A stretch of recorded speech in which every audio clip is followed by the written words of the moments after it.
Have you ever been in a really toxic relationship?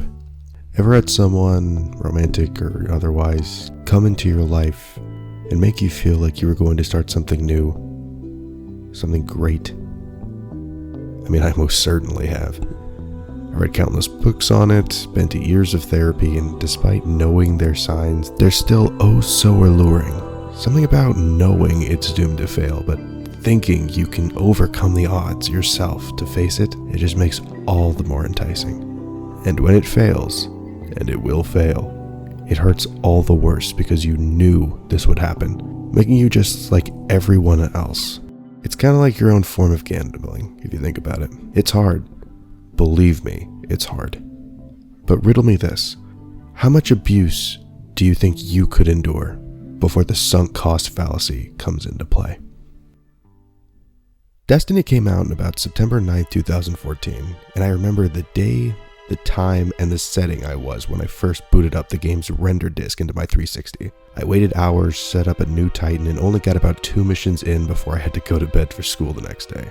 Life back then felt simple, you know? High school felt endless, and drama was at an all-time high, but it's easy to look back on your youth with such fondness. We become immersed in this role of our own naive selves, reminiscing on how we'd find new and interesting ways to waste the day away.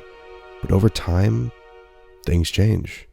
We grow older, wiser, more jaded with the ever-worsening state of the world, and it's because of those nostalgic respites that we gain reference to how things can be, rather than how they seem to be. I'm sure if you're here watching a Destiny video, you're probably well aware of the climate other creators have on the broken promises of the game, especially after Destiny 2's botched launch. It's easy to hate on something, but it's even harder to look at things positively. Hell, that's what made me want to make that long Halo Reach video in the first place. Recently, I made a new Guardian on Destiny 1. I thought it'd be fun to run through the Cosmodrome again and remember all the hours I grinded away killing thralls to get the Thorn on the moon. And as I went deeper into the story, I came to realize, at least post Rise of Iron, this game is really good. I mean, it's not got the linear replayability as Halo, but it's fun. It scratches an itch that most games, even a decade later, still can't properly satiate. Enemies are well designed, the guns feel amazing, the music hits harder than my dad. It's just an all-around great experience.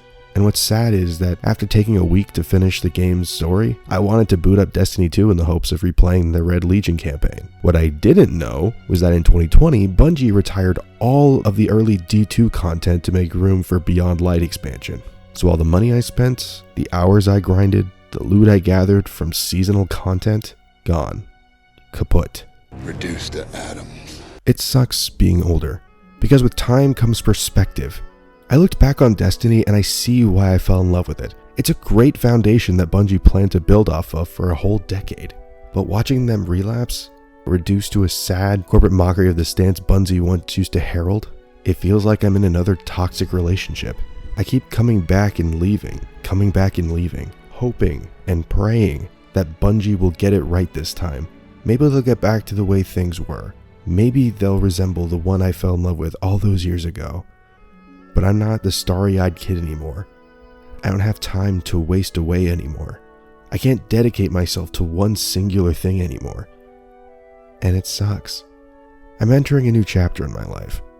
I don't know where it'll end up when I'm finished, but it's exciting to see how far life's taken me these past few years. It's hard to accept change, you know? Probably one of the hardest things I've ever really had to grasp as an adult. But with every change comes potential. With every shift, a chance to renew. Even when it's hard, especially when it's hard, we have the potential to do better. And I want to think that Bungie has that potential too. Now, I think there's only so much hypocrisy, so much deceit, so much disappointment I can endure before I have to cut my losses and face the truth. And as sad as it is to say, I think that point passed a long time ago. Maybe Destiny can get better. Maybe Bungie can come back with Marathon. Maybe the final shape will bring everyone back. But I won't be around to see it. Leaving something you once loved is never an easy task. It's painful and dramatic and usually uncomfortable seeing it again after. But sometimes you have to forsake what you were if you want to work to be something better. But we're not the same people that we were when we first started. And as much as I hate to admit it, everything fades.